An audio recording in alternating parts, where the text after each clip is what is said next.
बिहार की राजधानी पटना में रेलवे जंक्शन के पास एक होटल में भीषण आग लग गई। आग इतनी तेज है कि आसपास की बिल्डिंग को भी इससे काफी नुकसान पहुंचा है। दमकल की कई गाड़ियां मौके पर पहुंची और आग पर काबू पाने की कोशिश में जुटी रही।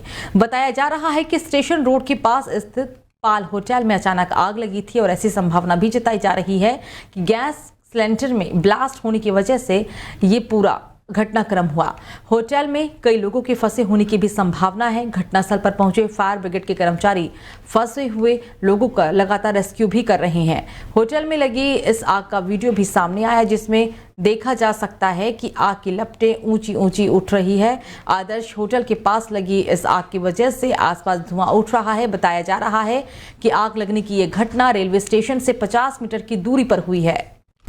तो गुजरात के नडियाद के पास Ahmedabad Mumbai bullet train project के लिए दूसरा 100 मीटर लंबा स्टील ब्रिज लॉन्च किया गया है। 1486 मैट्रिक टन स्टील ब्रिज का निर्माण भुज जिले में स्थित वर्कशॉप में किया गया है और इस ब्रिज को जमीन से 15.5 मीटर की ऊंचाई पर बनाया गया है। इस पुल को भारतीय रेलवे लाइन की पावर ब्लॉक और ट्रैफिक की योजना को देखते हुए बनाया गया है।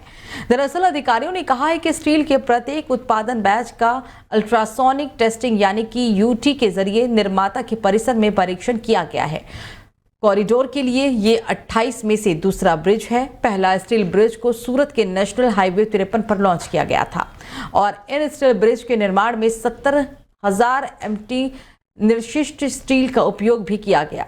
इन स्टील ब्रिज स्पैन की लंबाई 60 मीटर से 130 मीटर तक है। अधिकारियों ने कहा है कि रेलवे लाइनों, एक्सप्रेसवे और हाईवे को पार करने में स्टील के ब्रिज काफी उपयुक्त भी हैं। आपको बता दें कि भारत के पास 100 से 160 किलोमीटर प्रति घंटे की रफ्तार से चलने वाली ट्रेनों के लिए स्टील ब्रिज बनाने की विशेषज्ञता है और अब इसी विशेषज्ञता को 320 किलोमीटर प्रति घंटे की रफ्तार से चलने वाली NAHSRC यानी कि Mumbai Ahmedabad high speed rail corridor पर भी लागू की जा रही है। तो आचार संहिता के उल्लंघन के आरोपों पर चुनाव आयोग ने पीएम मोदी और कांग्रेस नेता राहुल गांधी को नोटिस भेजा है। दोनों नेताओं से अब 29 अप्रैल सुबह 11 बजे तक जवाब मांगा गया है। बीजेपी और कांग्रेस दोनों पार्टियों ने एक दूसरे के नेताओं के खिलाफ चुनाव आयोग में शिकायत दर्ज कराई थी और धर्म, जाति, संप्रदाय और भाषा के नाम पर लोगों के बीच नफरत फैलाने और अलगाववाद को बढ़ावा देने का आरोप लगाया गया था। तो चलिए खबरों में अब आगे बढ़ेंगे। चौथे चरण के लिए 13 मई को होने वाले चुनाव के लिए नामांकन का आज आखिरी दिन था। सपा के राष्ट्रीय अध्यक्ष अखिलेश यादव आज दोपहर 12 बजे कन्नौज संसदीय सीट के लिए अपना नामांकन दाखिल कर चुके हैं। उन्होंने 4 सेट में अपना पत्र दायर किया है और इस दौरान उनके साथ प्रोफेसर रामगोपाल यादव, सपा जिलाध्यक्ष कलीम खान, पूर्व विधायक कल्याण सिंह दोहरे और पार्टी के प्रदेश सचिव आकाश शाक्य प्रस्तावक के रूप में मौजूद रहे। उनके नामांकन को लेकर पार्टी कार्यकर्ताओं में जबरदस्त उत्साह भी देखने को मिला।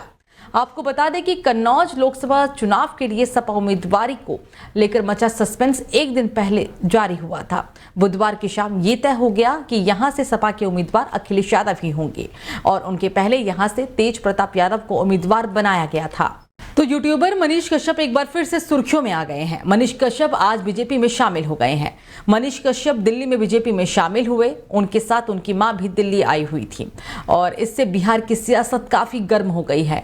मनीष कश्यप पश्चिम चंपारण सीट से निर्दलीय लोकसभा चुनाव लड़ने की तैयारी में थे। इससे बीजेपी के वर्तमान सांसद संजय जायसवाल के लिए मुश्किलें बढ़ गई थी। वहीं अब संजय जायसवाल के लिए राहत भरी ये खबर भी है। मनीष कश्यप एक यूट्यूबर से सफर की शुरुआत कर कैसे राजनीति में पैर जमा रहे हैं, सब कुछ जानते हैं। और मनीष कश्यप के बीजेपी में शामिल होने पर बीजेपी सांसद मनोज तिवारी ने कहा कि मनीष कश्यप ने बीजेपी ज्वाइन किया है, उनकी माता जी उपस्थित हैं। मनीष कश्यप ने जनता के सरोकार को उठाया है, हमेशा मोदी जी समर्थन में बात की, लेकिन कुछ दलों ने उनको बहुत दुख दिया। इनका हमेशा बीजेपी ने साथ दिया है। तो वहीं मनीष कश्यप ने कहा कि मैं जेल में था तो मेरी मां लड़ रही थी। मेरी मां को पता है किसने किसने साथ दिया है। मां ने कहा कि मनोज भैया की बात नहीं काटनी है।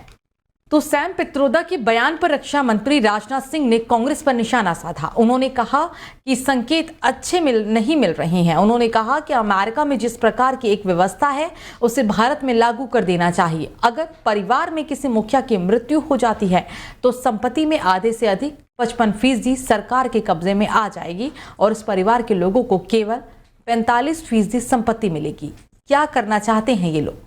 कहा कि देश को ले जाना चाहते हैं। हम सभी को सतर्क रहने की जरूरत है। ये लोग कब क्या कर दे कुछ कहा नहीं जा सकता है।